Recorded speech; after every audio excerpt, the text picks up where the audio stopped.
to join us each week from 4 to 6 Eastern on Wednesdays.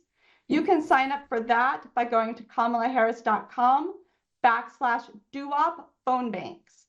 And we're going to share these links out with you after the call as well. And then lastly, because we can't run the campaign without the funds to do it, and you all have been so generous, which we'll hear about, I do want to ask you, if you can, to give what you can so we can keep doing this and keep getting to the people who aren't seeing us already, to volunteer at, to donate at kamalaharris.link/seniorsforharris 0804, 8 for the August and 4 for today's date. We will share those links out so you don't have to remember them, but those are the things I would like you to do. I would like you to sign up and volunteer with us. I would like you to join the phone banks and start having those conversations. And I would love for you to donate what you can. Any little bit helps. Now I want to get us started off with a speaker who really needs no introduction. You will all know this person when you see him, and you will know that's because he's been a true public servant his entire life. He started as a public school teacher and then worked his way through the state government of South Carolina before becoming one of the most influential leaders of the Democratic Party. He has served as both the past chairman of the Congressional Black Caucus, the vice chair and chair of the House Democratic Caucus, as an assistant Democratic leader, and as House Majority Whip and chair of the Select Subcommittee on the coronavirus crisis. It's only fitting that today I am introducing him to you as one of the co-chairs of the Harris for President campaign. Congressman Jim Clyburn, will you please join us on screen and talk to this wonderful crowd that we have? Well, thank you very, very much for having me. And thanks to all of you who are joining us here today. On July 21st, today I received a phone call from President Biden to inform me that he was going to step aside and endorse Kamala Harris to be our nominee for president.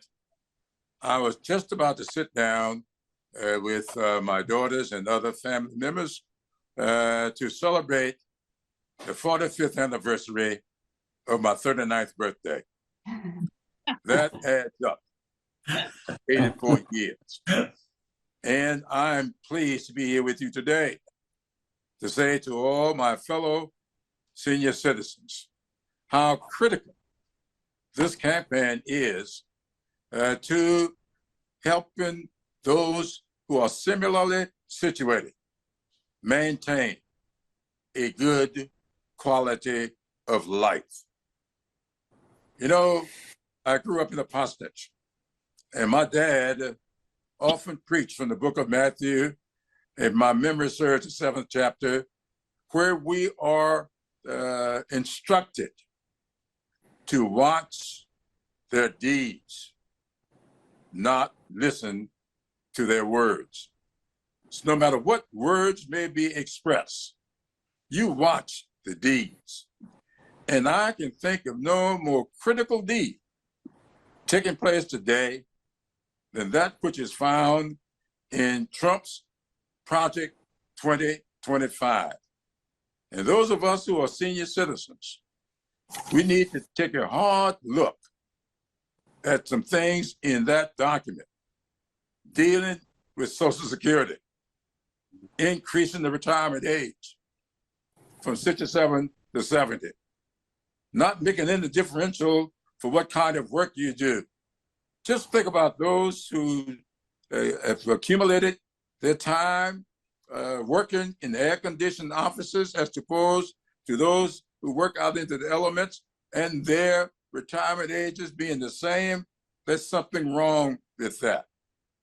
We have to be very, very careful when it comes to making decisions this year.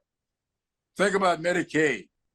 Medicaid is not just for low-income citizens, though that would be enough for me, but it's also for senior citizens, people living in and existing in nursing homes. Medicaid is where all that is funded by the federal government. And if you are going to invade Medicaid, if you don't want to expand Medicaid, then it tells me you do not have the sensitivities that are needed to protect senior citizens.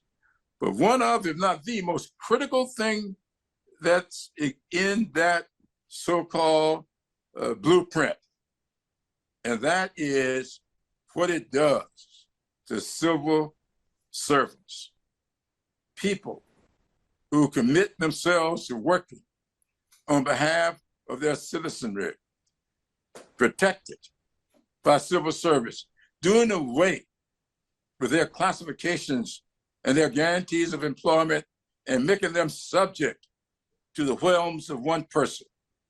Senior citizens all over have got a critical concern when it comes to this election. Kamala Harris has made it known to us throughout not just her actions, but also throughout her record. The record is clear. I always say that the best teacher is experience.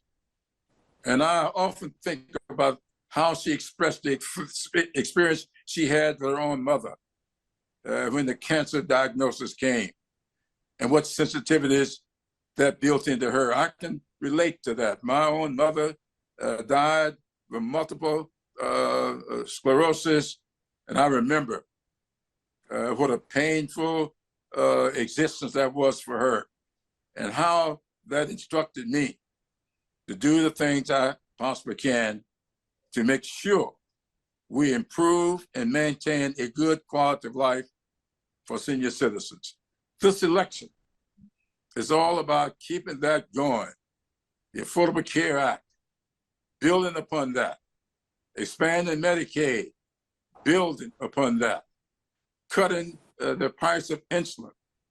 My late wife died after losing a 30-year battle to diabetes. I saw her insulin costs every month, sometimes $600 a month, because Kamala Harris did the kind of actions in California as Attorney General, and Biden-Harris administration did what was necessary to cap the cost of insulin for senior citizens at $35 a month. And starting January 2025, $2,000 co-payment is all senior citizens have to pay. We need to keep improving upon that rather than allowing the clock to get turned back and all of those things get taken away. That's how important this election is. So thank you all for joining us today, and I look forward to this discussion, and thanks to the Harris campaign for allowing me to be a part of this presentation, and I'll yield back. Well, Congressman, thank you for being a part of this. So many things you said resonated deeply, and one is that it is our deeds, not our words, that matter. And that is part of what I think I really liked about the guests I'm about to introduce, is as I've gotten to know them over the last few days, they really strike me as people who focus on deeds, not words, and their values. And they live those values, and those values have helped to drive, I think, part of what the magic is that we're seeing now in what I think will be the first family. I have had the chance to get to know these two people for the last few days as we worked on this call, and I can say they feel just like my family, and I think you'll find they feel like your family too. They remind me of my grandparents who were married for a lifetime, and in their case, they've been married for 65 years and then have prioritized relationships across the generations, which is something we always encourage our senior audience to do, is make sure you're talking about voting with your grandchildren and your children. These people are devoted parents and grandparents. They have loved their 3 children and the family those children have created fiercely, and from humble beginnings, they've made sure to do what we all try to do as parents, which is shower our kids with love, direction, and support. And with that, it is my immense pleasure to introduce you all to Barbara and Mike Emhoff, the parents of our second gentleman, Doug Emhoff. And Congressman Clyburn, thank you again. Hello there. Hi, everyone. We have a surprise for you all, which we didn't even know because we thought we were just going to get a phone call.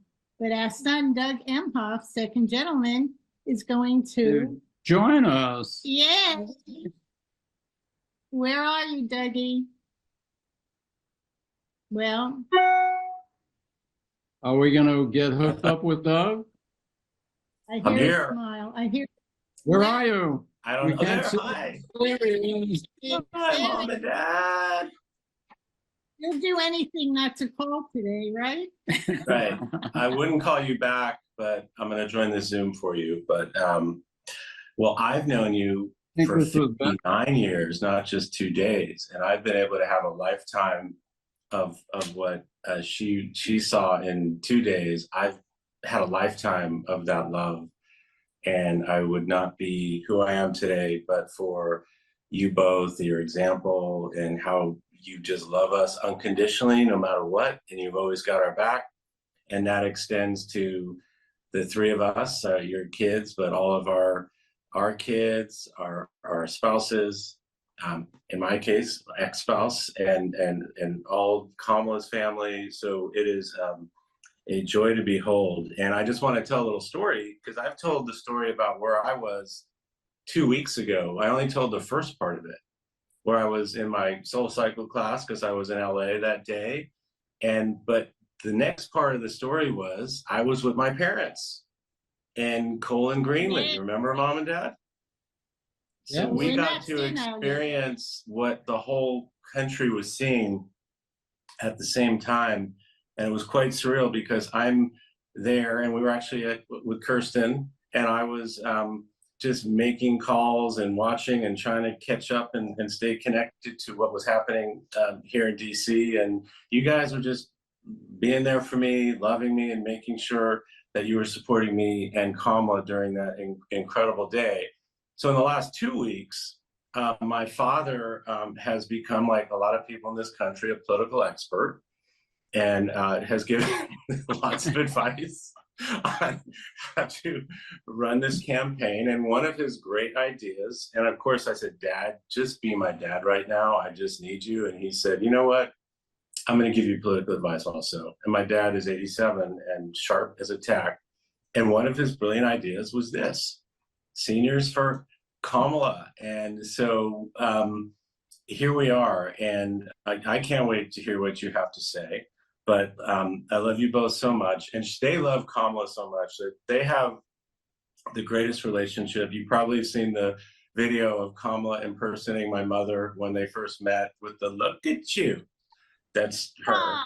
But the Sunday dinners when Kamala is cooking for my parents, and it's, oh, that's your speech? Okay, I won't step on your lines. I hate when people do that with me too. But anyways, family dinner, Zoom, staying connected, loving her just so much, and it's always there for her as well. And just, we're so lucky to have you in our lives. And I'm so lucky that I've got you in my life, especially right now as we're going through this. And what are we going through? Rep. Clyburn laid it out way better than I could. And thank you, Rep. Clyburn, for your leadership and friendship to me and Kamala, and also to our great President Biden. But he laid it out. The issues for seniors are very stark. It's all in Project 2025. They want to take away Social Security benefits, Medicare.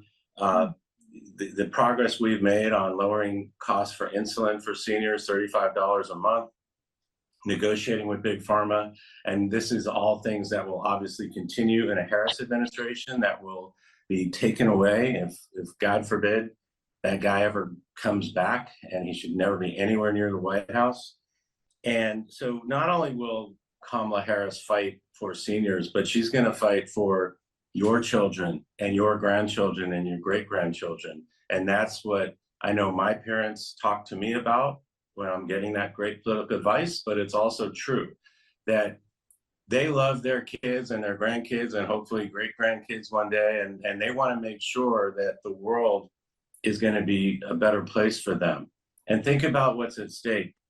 the binary choice of just moving backwards or moving forwards, and the progress and the freedoms and you know, the clean air and water and less guns. And it's just everything that we talk about that is so binary. And it's such a stark difference. And let's not forget about the Supreme Court.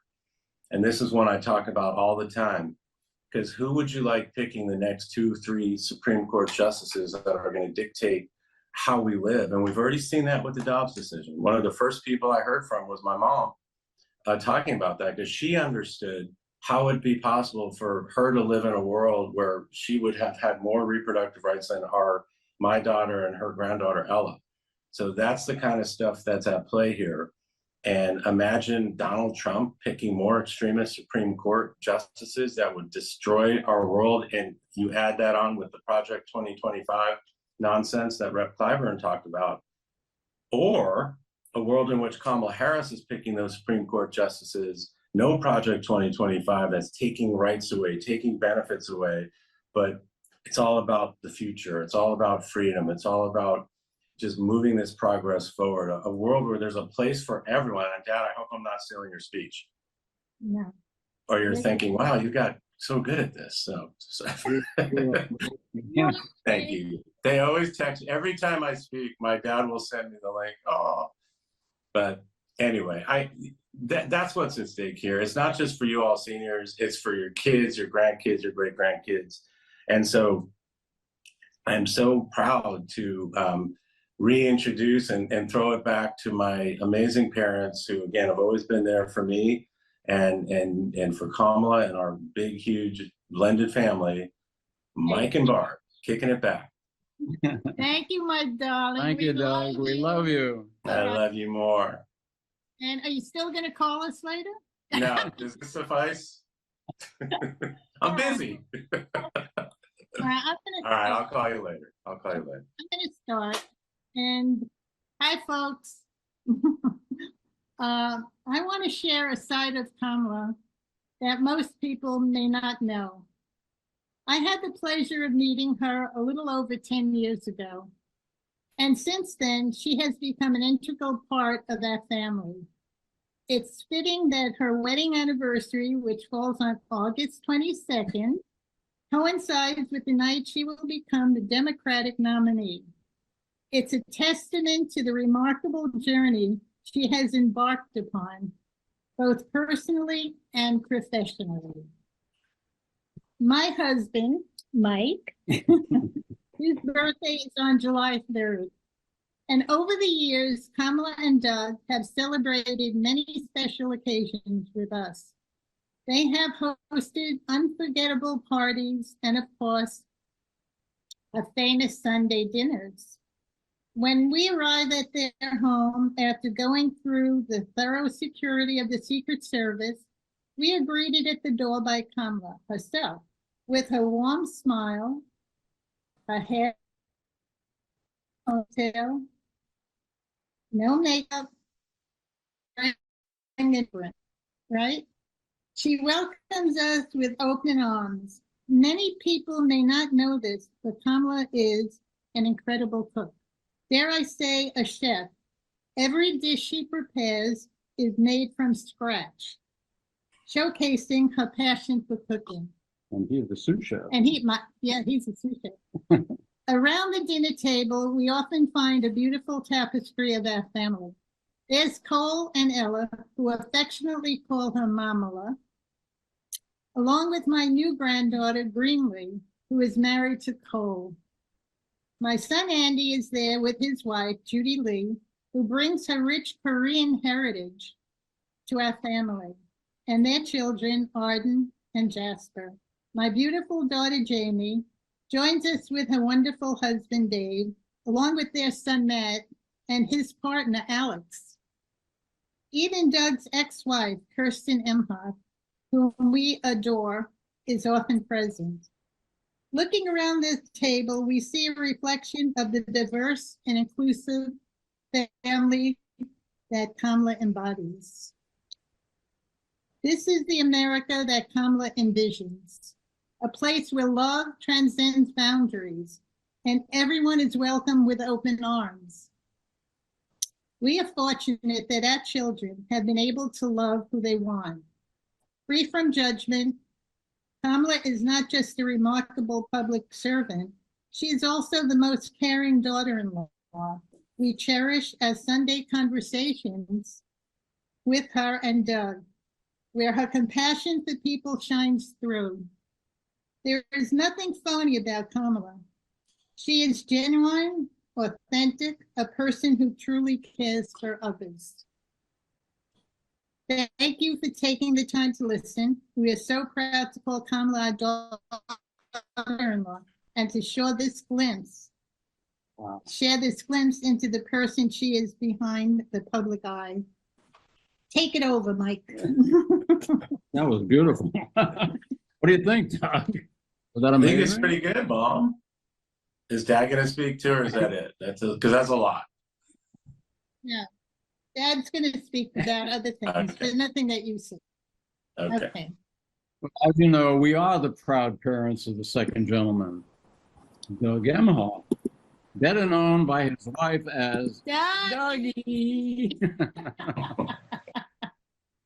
Well, we are the even prouder in-laws of Vice President Kamala Harris. And as of Friday, Kamala Harris passed the threshold needed to secure the nomination of the DNC vote. Kamala said, "I'm honored to be the presumptive Democratic nominee for President of the United States." In remarks on Friday, Kamala reminded us all why she's going to defeat Donald Trump in November. Because she's running a people-powered campaign that is focused on the future. She's right. This campaign is about all of us coming together from every walk of life and every lived experience and being fueled by our love of country, knowing that we are prepared to fight for the best of who we are. Barbara and I are the proudest members of Seniors for Kamala Harris. We seniors are the keepers of the family traditions and storytellers of our past. We offer a unique perspective filled with life experiences, lessons that enrich the lives of our children and grandchildren. Look, as we approach one of the most important elections of our time, or our lifetime, the choices we make at the ballot box will shape the future of our country for generations to come. It's a time to reflect on what kind of world we want to leave our children and grandchildren. And as we consider our vote, we have to think about the values and policies that matter most to us. For Barbara and me, it's crucial to support a leader who prioritizes the well-being of all generations. That's why we stand with our daughter-in-law, Kamala Harris, a woman who has dedicated her career to fighting for people. She has a vision for the future that strengthens our democracy, protects our freedoms, and ensures every person has the opportunity not to just to get by, but to get ahead. Look, I just want to take a minute before we leave. Just want to leave you with one further thought. In her Atlantic speech, VP Harris used some strong phrases that emphasized her stature and vision. The one we liked best was, "We're not going back." No, we're not. We're there. The statement emphasizes the bold and forward look and the approach in her leadership.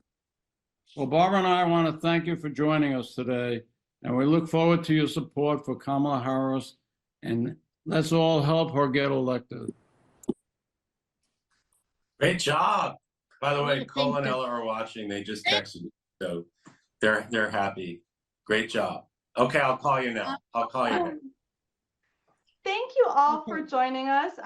If we could hear the audience, I'm sure we would be getting a huge round of applause for the second gentleman, for Barbara and Mike. And I know that everybody, I'm seeing all kinds of messages saying, "This is my family. This is my family." And I really appreciate that, because for me, going back again to what Congressman Clyburn said, it is about deeds, not words, but it's also about who we show our values, how we show our values, and family is a huge part of it. And you can't have an outlier in a family that is as close as yours is. So I really appreciate you sharing this with all of us, because it's easy to fight for the vote because you don't like another candidate. But it's so much easier when you can feel the love for the candidate you're fighting for. And I know I'm feeling even better about the work I've chosen to do this year. And I'm sure that our volunteers will be too. So thank you, thank you, thank you. We really appreciate your time today. And I know that Barbara and Mike and I will be brainstorming with a number of our other members of our coalition, some different programming going forward, because they've already been giving us ideas and we're so excited. Oh, good job. Thank you so much for having us, Thank really. you. Appreciate I it. love you, Mom and Dad. Oh, thank you. Love All righty. Bye, Well, everyone. thank you so much again. Thanks. I want to turn now. I have so much fun working on this coalition, because even if it's not sometimes my peer group, it's the people I've been around and watched my whole life, because these are the people my parents loved. And I know some of you can agree with that. So the next guest that I'm going to be introducing to you is somebody who some of you may have first gotten to know as Dr. Kildare.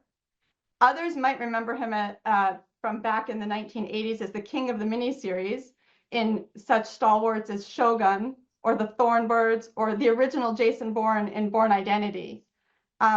Maybe if those weren't your cup of tea, you watched The Towering Inferno with Steve McQueen and Paul Newman and our next guest, and maybe that was more your speed. But few actors in any lifetime have had such an accomplished career and been able to work with icons like Katharine Hepburn on The Mad Woman of Shalott, or maybe it's the theaters where you got to know this gentleman. You might remember him from shows like Hamlet, or Cyrano and Richard II, or My Fair Lady, which I think is where I might have seen him most recently, or The Sound of Music. You've also seen him on your favorite TV shows and episodes of Desperate Housewives and Nip and Tuck, Will and Grace, or Brothers and Sisters. And you might have even read one or two of the books he's written on Shattered Love or his life in haiku. So I'm really hoping you will welcome Richard Chamberlain to join us and tell you a little bit about why he is passionate about this election and the things he thinks sees. Thank you very much. Can you hear me? We can. I can't hear you. Oh no, we can hear you. But I don't know why you can't hear us. We can hear you? We can hear you. We can hear you, Mr. Chamberlain. Oh, hi, everybody. I just want to say, I hope you've all been watching Vice President Kamala Harris these past 2 weeks. In her lectures and her interviews, she has been absolutely dazzling.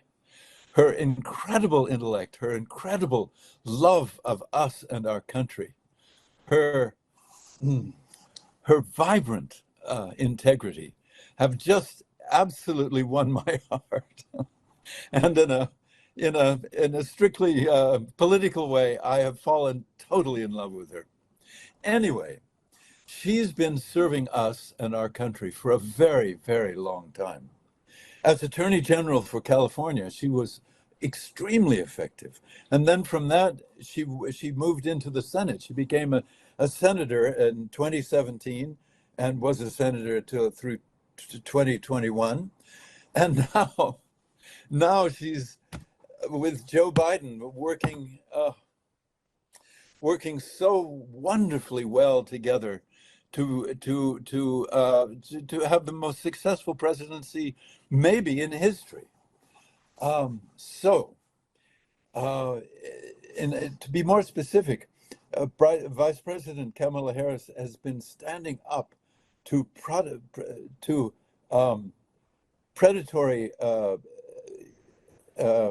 companies and scammers to ensure that people like you and me can age with dignity and respect and material security.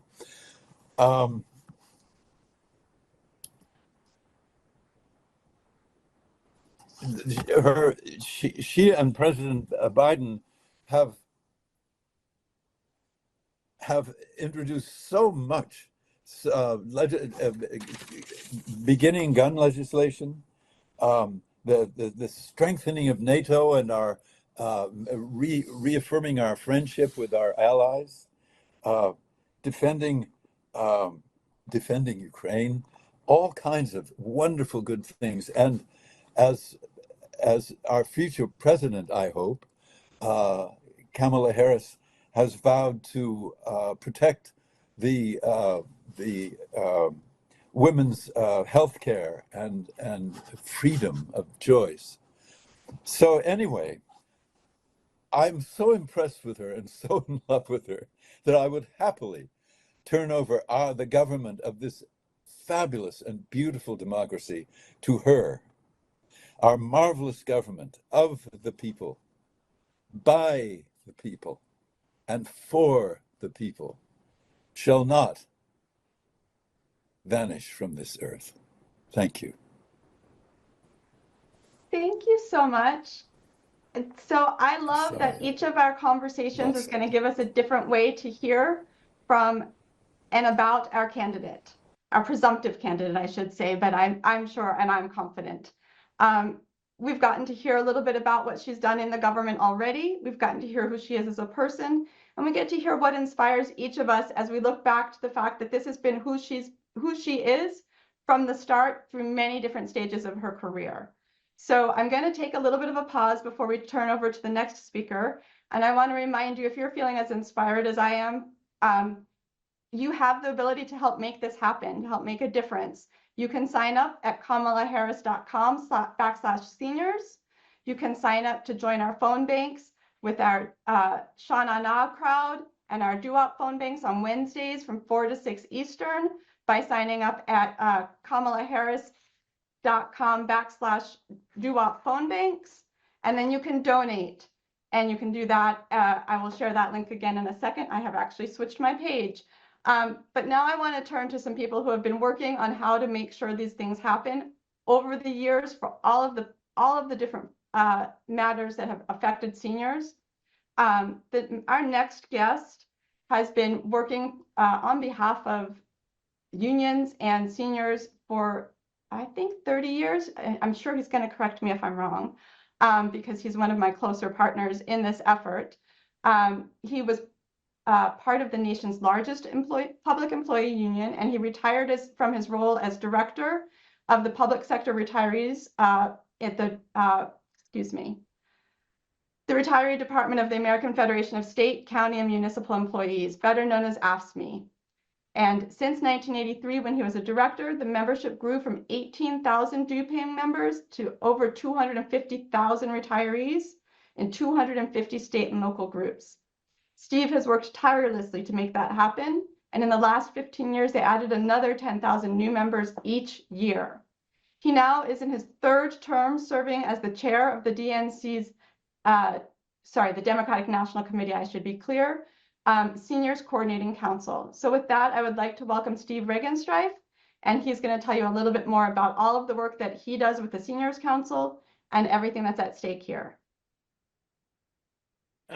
Thank you, Susan, and thank you for putting together this terrific program. And we look forward to working with the second gentleman's parents on Seniors for Kamala. I'd like to report that the officers and executive board of the DNC Seniors Council unanimously endorsed Kamala Harris for President of the United States. We believe seniors can count on Kamala Harris to protect and strengthen both Social Security and Medicare. For example, we know she will build on the groundbreaking actions that the Biden-Harris administration has already taken to improve access to quality long-term care services and to assist family caregivers. She gets the challenges facing older Americans and their families and will work hard on our behalf. As Vice President, She cast a tie-breaking vote that helped millions of seniors by lowering the cost of prescription drugs. This bill, the Inflation Reduction Act, passed by Congress without a single Republican vote. Let me say that again. Without a single Republican vote, is already making a difference for older Americans as well as people with disabilities. For example, more than 3 million beneficiaries are benefiting from the $35 monthly cap on insulin. I hear it again, 3 million beneficiaries benefiting from that one provision. More than 4 million beneficiaries are now able to get immunizations at no cost. Again, for example, the shingles vaccine can cost hundreds and hundreds of dollars, which is now covered under the Inflation Reduction Act at no cost to beneficiaries. And starting in January, there is a new $2,000 annual out-of-pocket limit for covered drugs. The Biden-Harris administration has already forced drug companies to negotiate lower drug prices with Medicare. And the Republicans, as they always do, have already pledged to repeal the IRA, putting drug companies back in charge of setting prices for prescription drugs. Kamala Harris will stand strong in the fight to make prescription drugs available and affordable for all Americans. Kamala Harris is a true champion for all older Americans and their families. We are committed. Let me say that again. We are committed to doing all we can to make sure she is elected in November. So over these next 90-something days, we all have to roll up our sleeves and support Kamala. Thank you, Susan. Let me turn it back to you. Thank you, Steve. We appreciate everything that you're doing. We know you're hard at work to make convention a great experience for the seniors councils and to make sure that we're taking a really close look at all of these issues that matter to those of us who may not be seniors yet, but who love seniors, and certainly those who are seniors. I want to welcome one of your fellow council members next. Rich Fiesta is not just a part of the DNC Seniors Council, but he's also the executive director at the Alliance for Retired Americans, which is a national grassroots advocacy organization with 4.4 million members nationwide that works to protect the health and economic security of retirees and older Americans since 2013. He is an expert in retirement security issues, and he's often called upon for views and analysis by national and regional media outlets. You've probably seen him on TV. You've probably read something he's written. And I personally learn something from him every time I talk with him. So Rich, welcome. And what can you share with our audience about the issues at stake and who's affected? Thank you, Susan, and hello, everyone. And first want to say thank you to the Emhoffs for putting this together, for thinking of it, and now having a tremendous outpour of seniors and their families who are fired up for Kamala and this race. You know, as Susan mentioned, the Alliance for Retired Americans, we're a national grassroots advocacy organization with state and local chapters around the country. We work for retirement security for all so that after a lifetime of work, a dignified, secure retirement awaits every American. I'm honored to be here today to talk about what's at stake for older Americans in this election. It's pretty simple. Vice President Harris is the only candidate in this race who understands and cares about the needs of older Americans. So how do we know this? Well, we know it because she was an attorney general who was fighting predators and for seniors and consumers in California. We know it because she was a U.S. Senator. We at the Alliance have a congressional voting record. She had a 100% lifetime voting score with us. And that means every time a single issue affecting older Americans came up for a vote, she voted for older Americans. And as vice president, we've heard, she cast the tie-breaking vote that is finally, after 20 years, allowing Medicare to negotiate for prescription drug prices on behalf of 67 million Medicare beneficiaries.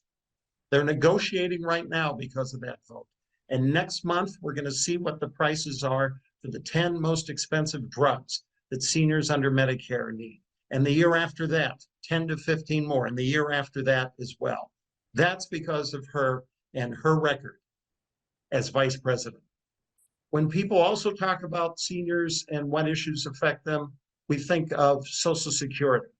That's because 1 in 5 Americans receives Social Security.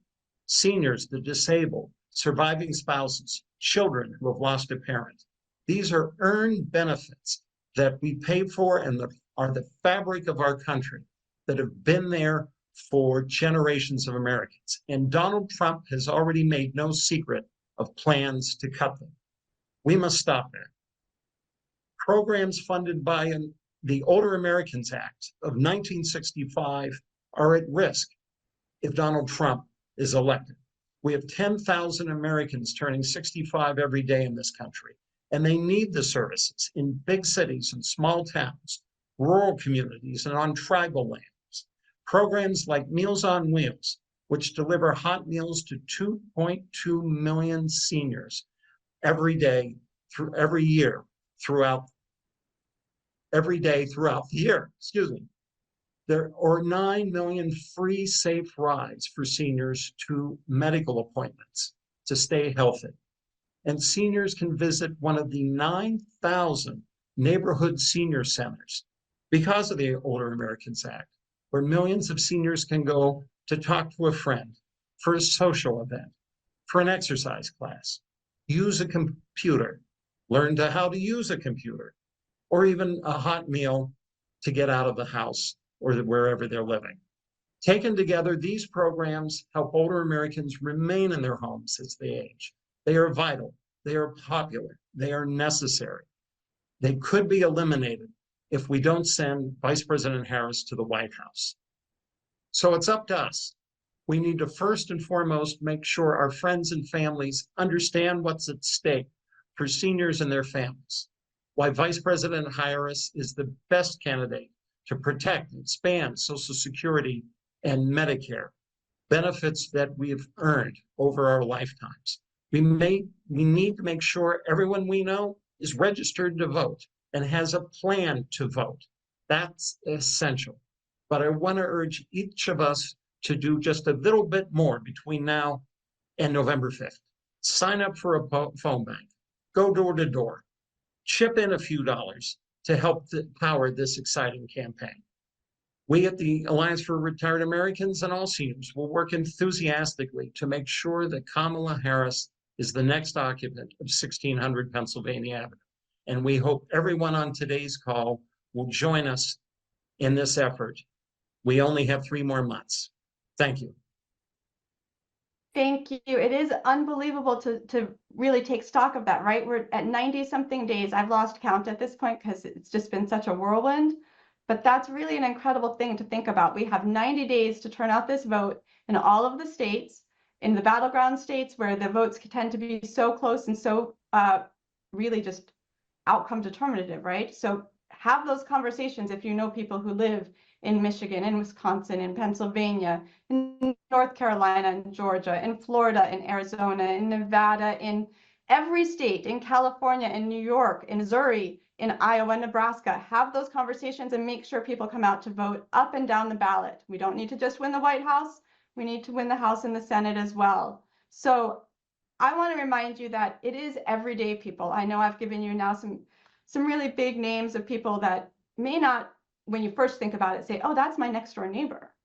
But you know who are your next door neighbors? It's the union people, right? It's the people who you get to work with and see driving the trucks and working in the service industry and working by your sides every day. And so our next speaker is somebody who started that way and decided he was going to make a difference for himself and the people he spent his career with. We have Kenneth Stribling, who served for 30 years as a Teamster at Local 200 in Milwaukee and finished up at Holland and Knight. And I'm not sure if I properly thanked Rich Fiesta. So if I did not, let me stop and pause there to say thank you, thank you, thank you, because again, I learned new information. And now let me return back to Kenneth Stribling. 30 years as a Teamster in Local 200 in Milwaukee. He finished up at Holland Freight. He was previously the vice president and the co-chair of Wisconsin-Milwaukee SE Committee to Protect Pensions, and previously the vice president of the National United Committee to Protect Pensions. And he is now the president of that National United Committee to Protect Pensions. And if I were to tell you any more, I would be stealing his thunder as he tells you his story, which I know you will find as touching and impressive and inspiring as I do, and I'm grateful to be working with him on this campaign.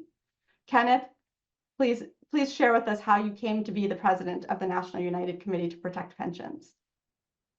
Thank you so much for that introduction, Susan. And hello, everyone. My name is Kenneth Stribling. I'm a retiree from Local 200 in Milwaukee, Wisconsin, just like Susan has stated, and the president of the National United Committees to Protect Pensions.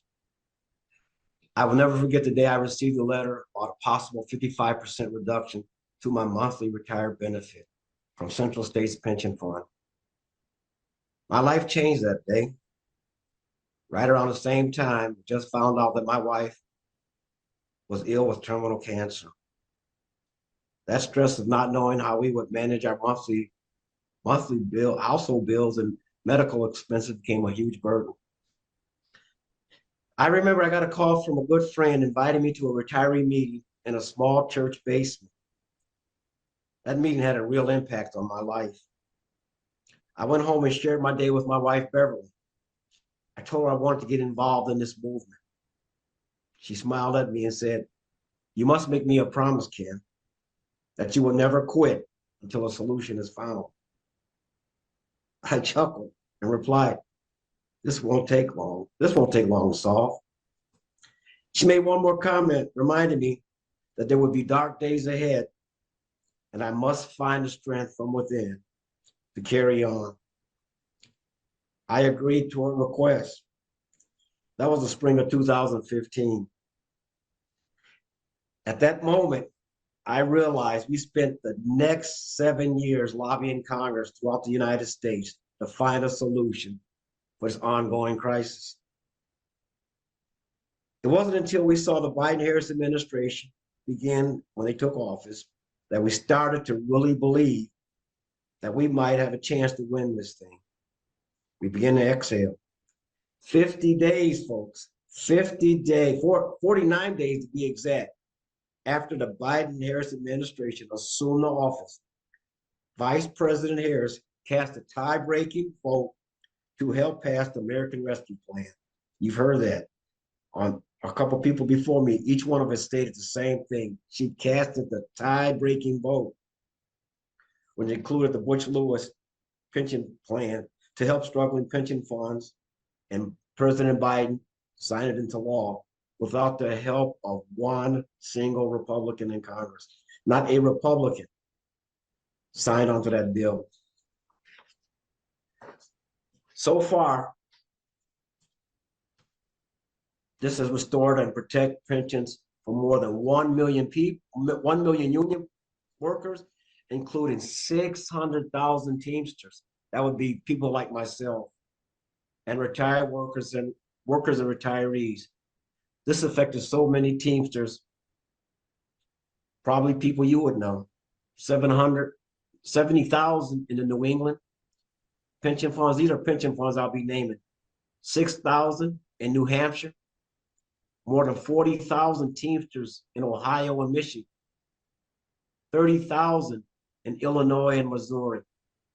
More than 20,000 between Wisconsin, Minnesota, and Pennsylvania, and more across the nation. It meant we would be able to have it meant that we'd be able to breathe a little easier, knowing that our pensions we have worked hard for would be secure and protected. We can live in dignity. We will not become a burden to our families, and we can help them when we need it, when we're needed. So I'm sharing this story about how important it was for me to get involved. And it's something that really continues to drive me to make sure that anything related to the senior benefits, veteran benefits, I continue to fight for. We've aligned and become partners with Rich Fiesta and ARA and Robert Roach.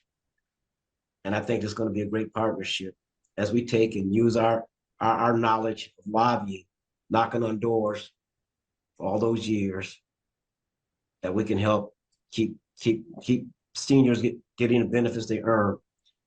I got one small Kamala Harris story, like everybody has been shared. This is a true story. I wasn't going to say anything, but I'm going to hold this picture up. I hope everybody can see this. I did lobbying for over 7-8 years in Congress. One day, Bernie Anderson and I got off the elevator in the Hart building. I was walking with my head down, not really paying attention, but chatting. I took a right turn. And when I took that right turn, I almost knocked Kamala Harris over. I looked at her because my in-laws live in Oakland, California. My brother-in-law is a retired firefighter from Oakland. They would ask me, did you ever meet Kamala Harris? Did you ever meet Kamala Harris? Well, I had never met her. We happened to be in the Hart building. I look up and, oh my God, it's you. And you know what she said to me? She looked at my jacket and she says, Teamsters, I love my Teamsters. I am not embellishing that story. She said, I love my Teamsters. I looked at her and I said, thank you, because from now on, I'm going to be known as your favorite Teamster. And she smiled and we took this picture. Now, with this picture, I got one more request for her. You must sign it. First as Senator Harris, Vice President Harris, and future President Kamala Harris. Thank you. Kenneth, yeah, I had not heard that story. We've been working together now for a couple months and you had not shared that particular story yet. I love it. Thank you. Thank you. You know, I think what resonates with me so much in your story is, personally, I've had 2 parents now fight cancer. And it takes everything. It takes everything from the family as well. And to know that you still dug deep and decided, even as you were facing that, you were going to fight not just for yourself, but the people around you who would suffer without their pensions. Right. It just, I'm in awe. And I'm grateful because the world is a better place when we all don't just think about what am I going to get if I vote, but what are the people around me going to get if I vote? Or if I go do the volunteer work, or if I talk to my congressman or my senator, or if I write my letters to the president. And just thank you for being you. And this goes to all of the people who have spoken, even though I know I was in a little bit of a rush to get to our next speakers sometimes. I am grateful, beyond grateful, for the work that each of our speakers has done, from Representative Clyburn to the Emhoffs and their family, to the second gentleman, to Richard Chamberlain for just taking the time to come on the call, to Steve Regenstrife and to Rich Fiesta for all they have done in not just the calls today, but in years and years of advocacy to make sure that those Social Security and Medicare benefits are there. And so with that, I'm going to introduce you to yet one more speaker who has been doing this work on behalf of seniors around the country for an incredibly long time and is one of the foremost experts on Social Security and Medicare, because he is both the president and the CEO of the National Committee to Preserve Social Security and Medicare. And he's just been incredible in making sure that we keep pushing things forward to see our senior population treated with dignity and respect, which we know is something our vice president firmly believes in. With that, I would love for you to welcome Max Richtman, who's going to not only tell us a little bit about where things are, but he's going to tell us what it looks like if we elect Vice President Kamala Harris, or if we don't, and we go down that Project 2025 path of what it would look like in the alternative. Max, I turn it over to you, and I thank you for joining us. I know you had to live through a pretty bad storm last night, so it was a little bit harrowing, and we're glad you're safe. Well, thank you very much. I was able to get the internet working just before this meeting started. Thank you for inviting me to be part of this plan to talk about the future of Social Security, Medicare, and programs important to seniors.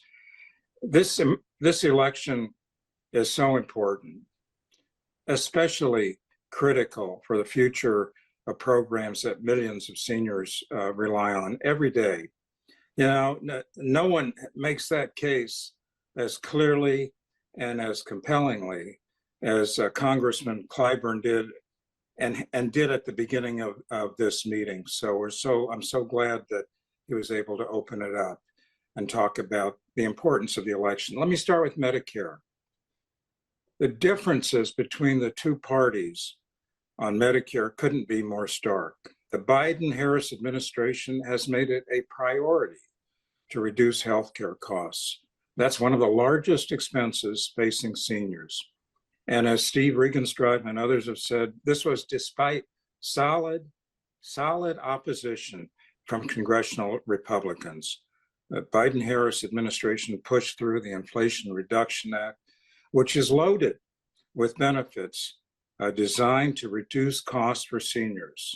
Others have talked about the cost of prescription drugs. Thanks to this law, the government is finally able to negotiate with the pharmaceutical companies for the best price. Makes a lot of sense.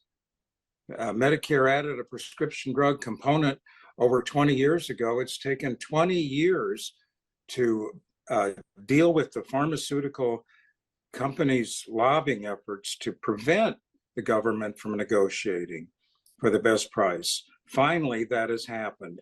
These reforms that have been talked about will not only save seniors money, but will save the government hundreds of billions of dollars. Drug companies and their supporters in Congress have been trying to repeal this law from the day it was signed into law. And what do they say? They say, well, we're going to go bankrupt. We're not going to be able to innovate and develop new drugs. That is not true. What this law does is reduce the cost of prescription drugs for seniors, reduce the cost to the government, and means that these pharmaceutical companies will make a little less money. A little less money. They're not going to go bankrupt. They're not going to stop developing and producing new drugs, which, by the way, a lot of that research money comes from the federal government. You know, in this country, seniors are paying much higher prices than those in other countries, and we need to stop subsidizing, basically, the pharmaceutical industry. This law does that. Nursing homes. No one wants to end up in a nursing home, but unfortunately, it's inescapable for many older Americans. Understaffing at nursing homes means real harm to residents, contributes to poor morale, high turnover, and some of this understaffing is, again, it's the result of greed, I think, on the part of corporate and private equity firms that own nursing homes. The Biden-Harris administration issued new regulations recently, setting a minimum number of standards for aides and nurses in nursing homes, and requires a nurse to be in a nursing home 24 hours a day. I was lucky enough to be on the platform committee of the DNC and able to get an amendment passed that puts the Democratic Party on record and supporting having a nursing home in a nursing home 24 hours a day. To me, this makes sense. These facilities, after all, they're called nursing homes for a reason, because there should be a nurse in these facilities. If we don't have a nurse in these facilities, we might as well call these places parking lots for older people. That would be wrong. Finally, others have commented on Project 2025. I know former President Trump has spent days, weeks trying to distance himself from this project because he knows these proposals are so extreme. American people are shocked when they find out what is in Project 2025. But Project 2025 was written by hundreds of people with clear and strong ties to the previous Trump administration. And many of the proposals in 2025 have been promoted by the former president when he was in office. So listen, no matter how many times Donald Trump claims he won't cut Social Security, You do not need to listen just to his words. Listen to what he's done in the past. Remember what he's done in the past. What did he call Social Security? A Ponzi scheme. Not a very nice term for Social Security. He suggested privatizing Social Security. Who does that benefit? His Wall Street backers. And it would leave seniors at the mercy of the stock market. And every single budget that Donald Trump sent to the Congress during his 4 years in the White House cut Social Security programs, cut the Social Security disability program, cut the funding to administer the Social Security program. And what has he done about reducing this the cost of prescription drugs that we have all talked about? He wants to repeal the Inflation Reduction Act and make it impossible once again for the government to get the best price for Medicare beneficiaries when it comes to prescription drugs. So, as others have said this afternoon, I am urging you to make sure that you and your neighbors know where the two parties stand on Social Security and Medicare. Make sure you cast your vote for the people who will work hard each day, every day, on behalf of seniors. The Biden-Harris administration has done that, and they will keep doing that. Thank you very much. Thank you, Max. And I'm sure that the audience is feeling like I do. With each of our speakers, I get smarter every day. And I'm so grateful to be working with you and doing this. And this holds true for our next speaker as well. You will have heard that I already mentioned he is on the call. So John Bowser-Bauman, please do join us. You know him from Sha Na Na, you know him from Grease, and many other different TV shows like My Music, doo-wop specials on PBS. But he is also the president of Social Security Works PAC and an expert on senior issues. And he has been working for 2 decades now, more, John. More. To get Democrats elected across the nation as he crisscrosses and spends tireless amounts of time campaigning and doing everything he can to promote and elect candidates who are going to fight for Social Security and Medicare and senior issues. John, I'm going to let you take it over because I know these people want to hear from you more than me. Well, thanks, Susan. And yeah, a lot of you out there probably still know me as Bowser, formerly of Sha Na Na. And I'm proud of that. So let's just say that on election night 2024, Kamala Harris has got to be doing this. Because can you believe that I have made a living for over 55 years doing this? God bless America. And yes, you know I love the music of the 50s and the early 60s, but that does not mean that I actually want to return to the 50s or the early 60s. Because I do not want to return to a time before Medicare was passed, when over 35% of American seniors had incomes below the poverty line. And I certainly do not want to return to a time before Social Security was passed in 1935, because just think about this. At that time, over 50% of American seniors had incomes below the poverty line. Social Security and Medicare are the two most successful domestic programs in the history of the United States of America. We need to keep them that way, and in fact, we need to expand them. And I can't even tell you how thrilled I was when we got some information from the Harris campaign that literally said Vice President Harris has pushed to protect and expand Social Security. That is the word we are looking for. And by the way, she has a long history of doing this, so it came as no surprise whatsoever. When she was in the Senate, Vice President Harris was one of the first co-sponsors of something called the Social Security Expansion Act, one of the bills that were proposed that we liked very much because it does a lot of great things. And this is the future that you have to look forward to, where we change the way the COLA is calculated, where Social Security is expanded so that your check gets bigger, where WEP GPO, for those of you who understand what that is gone.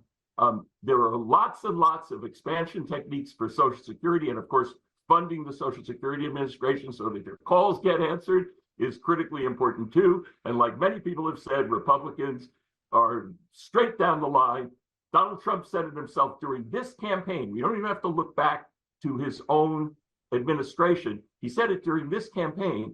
There are a lot of things we can do in terms of cutting Social Security and Medicare. So a lot has been said so far today. We're all experts on these issues. We all know what the story is going to be and how good Kamala Harris is going to be. And we're all as excited as you are out there.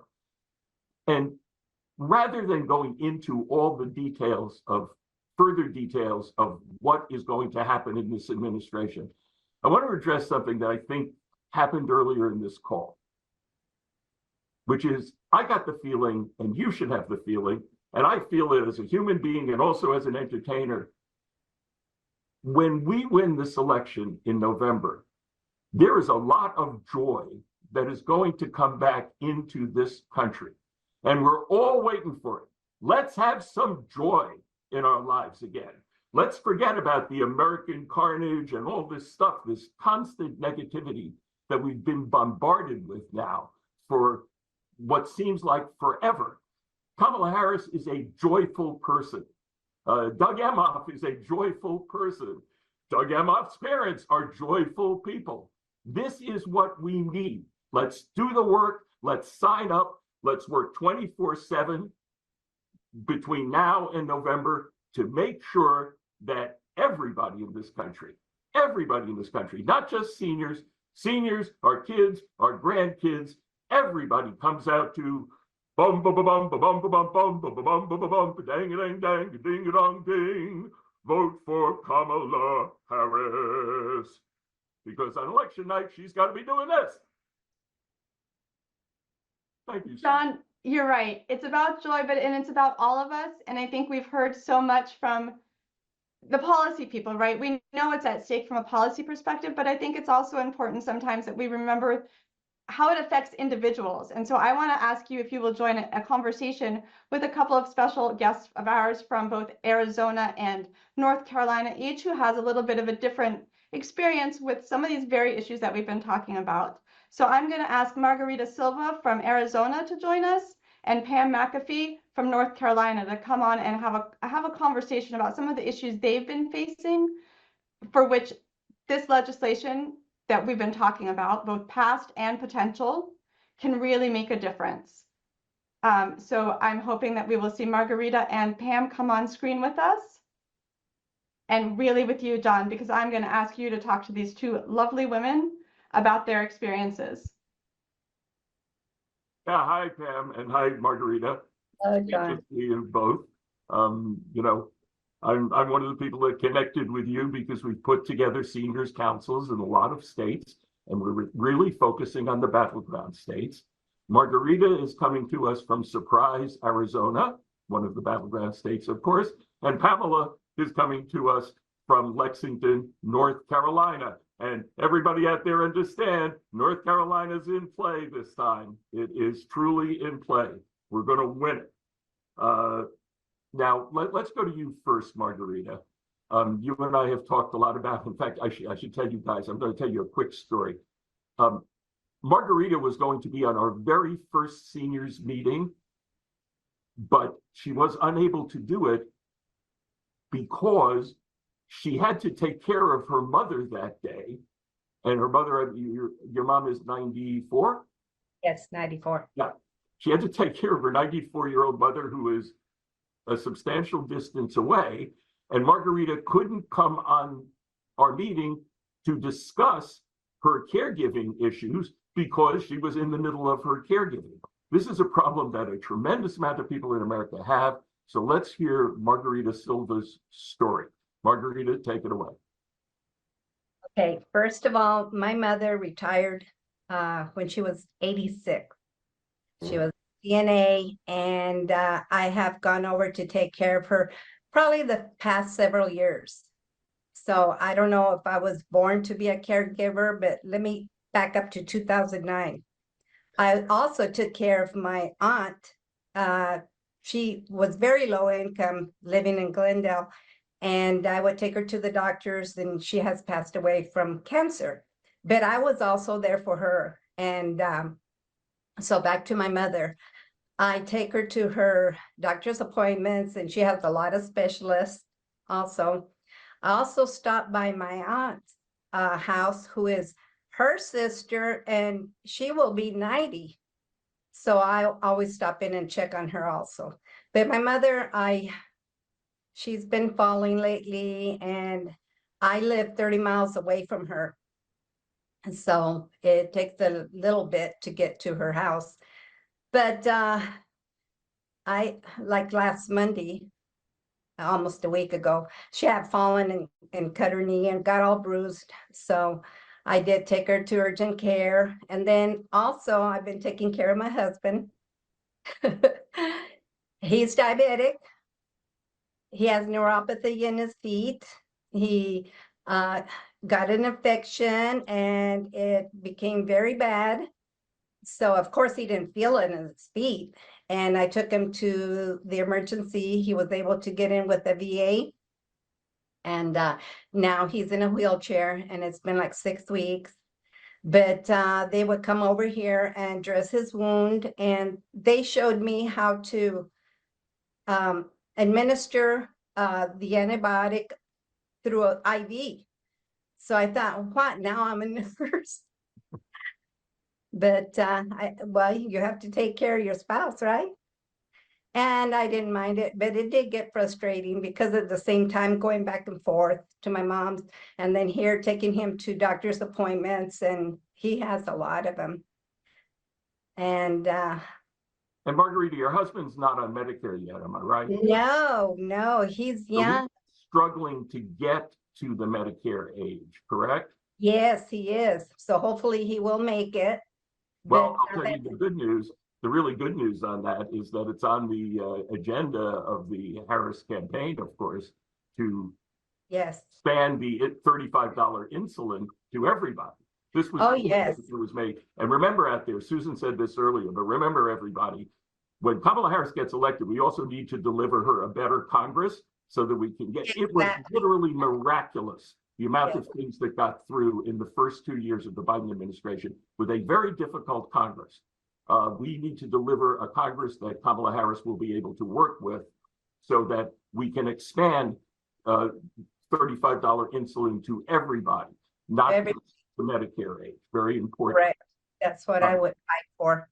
In our joyful world that we're coming into, that we're going to be in after this election, we all know that as joyful as we want our lives to be, we still have to deal with illness, we still have to deal with tragedy, and we have to deal with it as best we can. So that is why this is all of a piece. This entire conversation is all of a piece. These are two wonderful people that you're hearing from here who are maintaining their lives in the best possible way, but do have to deal with the issues that are at hand in their personal lives. Margarita, what could be done in terms of caregiving to in the future that could be on the agenda that would really help you out? Because family caregiving, most people want to stay at home. The whole idea here is to age in place, not to have to go to a facility. So what could be done to make family caregiving for you easier and better?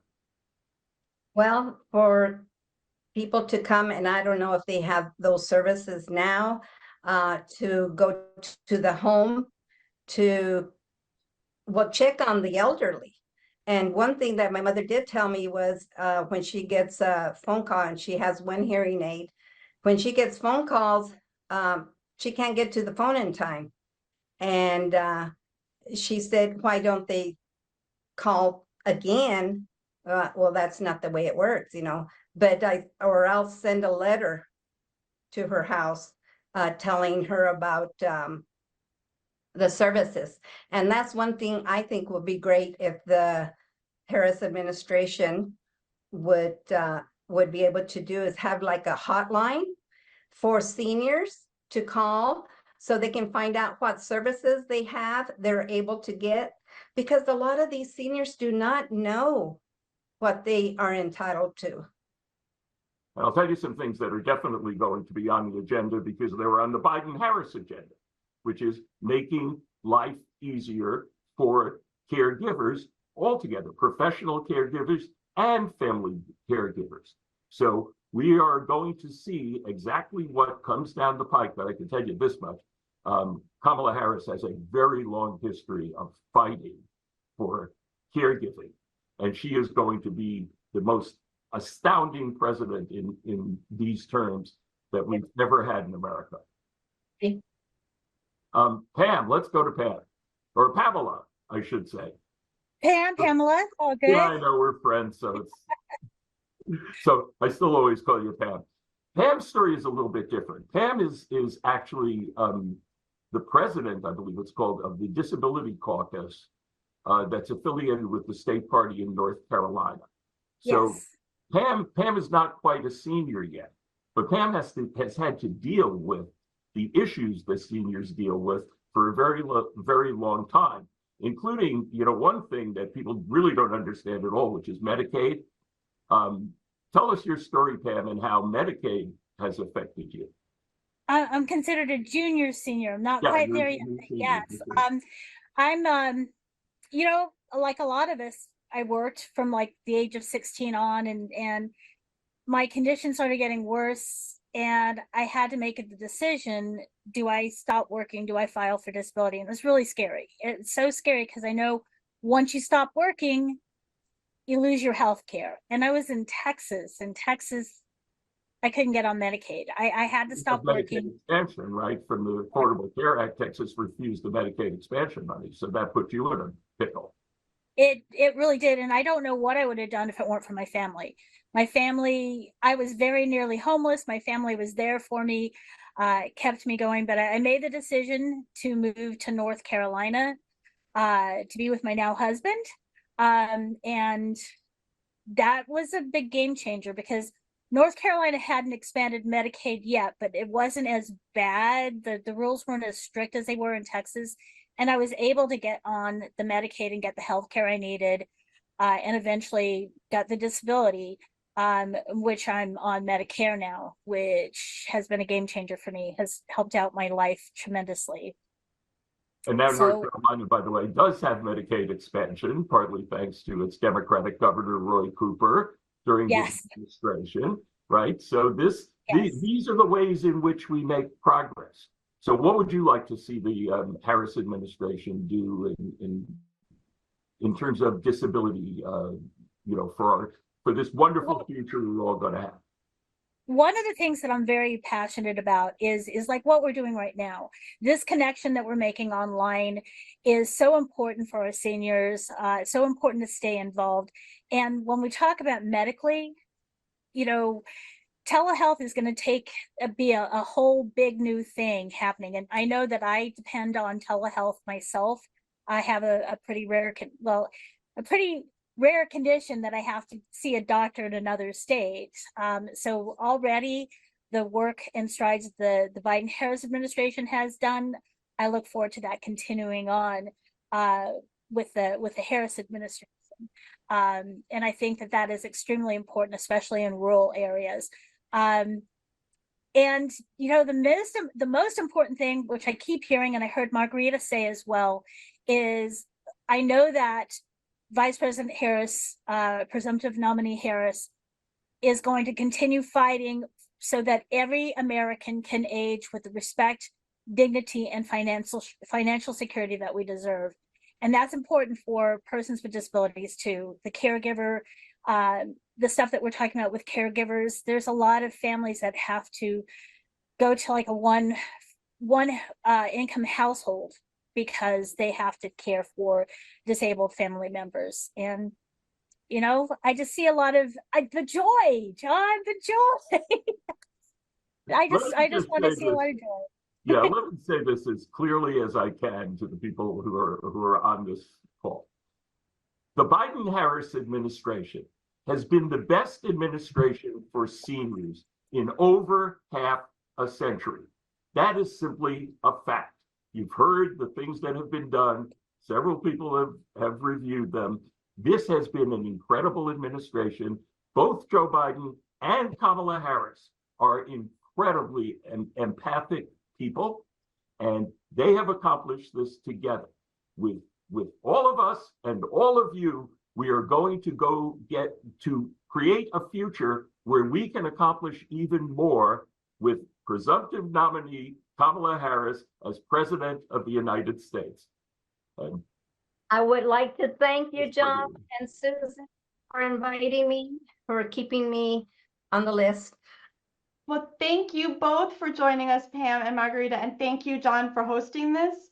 I want to turn now as quickly as we can to Congresswoman Sylvia Garcia, who is an inspiration on so many levels, because she's going to tell us really how the Harris campaign is situated to make sure we do win in November.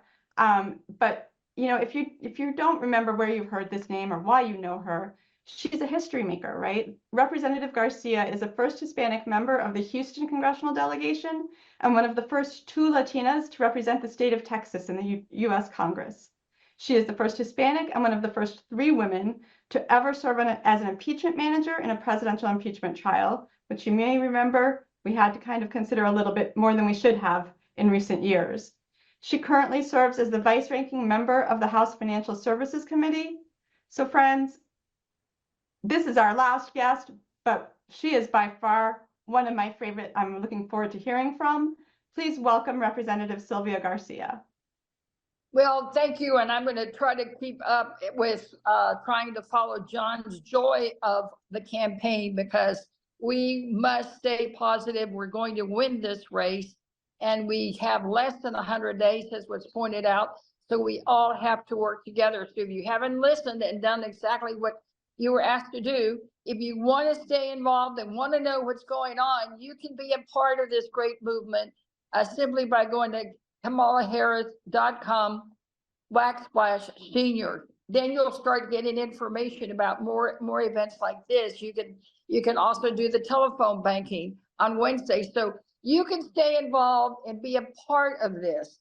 You don't have to just watch from the sidelines. You don't have to talk to your neighbor and say, well, I wish I knew what's going on. You know, it was a great video session that we had, but I don't know what's next. What's next is we need you involved. You heard both from Margarita and from Pam. They're involved in their communities and they're spreading the word. You can do the same thing. And Pam, I apologize for Texas, and guess what? It still hasn't expanded Medicaid. Why? Because we have a mega Republican governor who doesn't want to have Medicaid in Texas. That's why elections matter. Until we make a change in our state government, Texas won't have Medicaid. And that's the same thing, and it's an example of why it's the same thing in federal government. If we want someone to make changes, all the reforms that we have made in the last 2 or 3 years under the Biden-Harris administration, and we want them to continue forward into the future so that we can take care of our children and our grandbabies and our nieces and our nephews, we must elect Kamala Harris. She is a path forward, looking into the future, not going back like Donald Trump and his mega Republican cronies. You know, a lot has been said about Social Security, but I want you to remember a couple of other words. Medicare, Medicaid, prescription drug prices, and lastly, your grandbabies and your nieces and nephews. You know, I have a lot of senior centers that I visit. I visit about 50 in my district. And I had a little town hall meeting with a group of them. And the first question that was asked was not about Medicare and whether or not Donald Trump was going to get rid of it, not about whether it was true that they're thinking of raising the age for retirement to 69, not about raising premiums, but they asked, why is it we can't stop automatic weapons? They worry about the grandbabies going to school and not returning. They want to be able to sleep safely at night. Seniors worry about the same things everybody else does. Their money in the bank, the price of groceries, the price of gas, you know, the shootings. So we've got to remember that Social Security was meant for economic security, to make sure that they had money coming. But there's all these other things that impact that. So Kamala Harris won't just focus on the checks. She'll focus to make sure you're safe. She was a prosecutor. She put felons like Donald Trump in jail. You know, somebody told me the other day, well, does Kamala really mean all this? I said, yeah, she's got conviction. And she's convicted people like Donald Trump, who's got 34 convictions. Because we need to remind people that she can be tough when it's necessary to keep us safe, not only in our homes, but as a country in this world, which we still face so many global issues, including wars elsewhere. So Kamala Harris will be what we have always wanted in a president, someone who has already been said smart, experienced, tough, pure intellect, and she can hit the ground running. This is a marathon. We all can't run marathons. They're hard, they're tough. And this one is just that. It's going to be hard and tough. Less than 100 days. We've got a lot of work to do. Remember, sign up at kamalaharris.com/seniors. Keep up with what we're doing. Volunteer to do the phone bank. You can do that from your home. Because we've got the network of offices everywhere. We've got people, volunteers to help, and we can certainly use any help that you can give us. I started out as a social worker before anything else, and guess what kind of social worker I was? Geriatric social worker.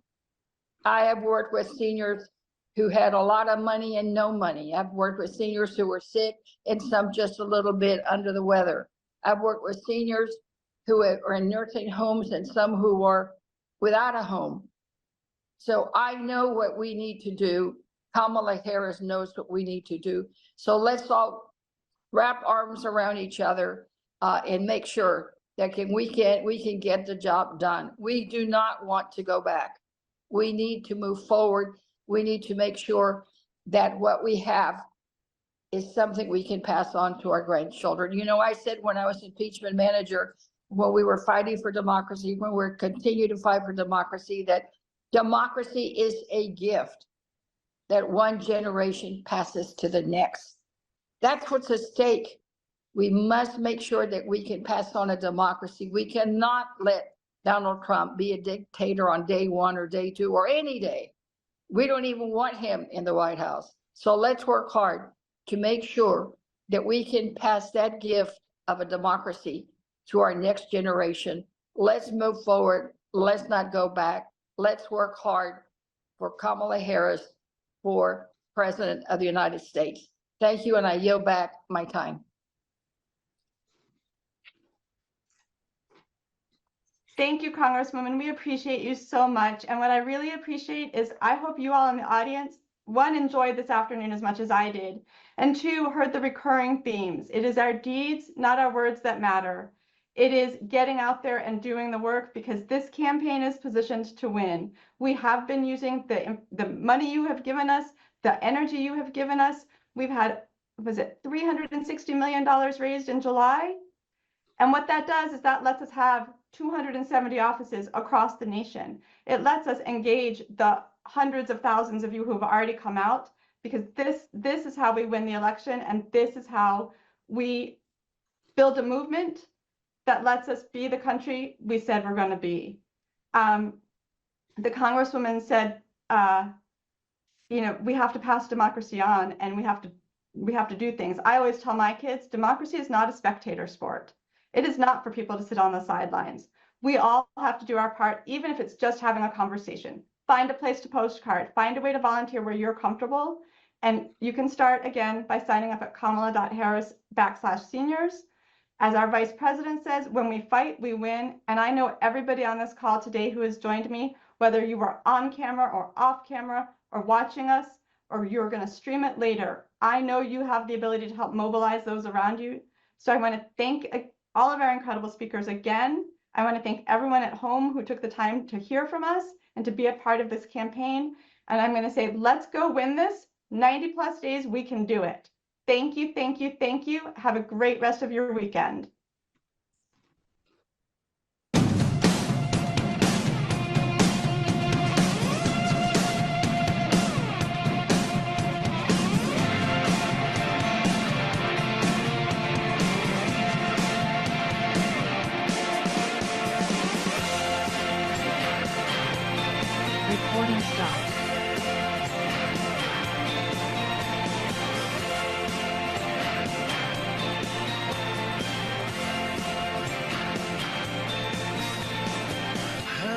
knocking on the door that holds the throne. I've been looking for the map that leads me home.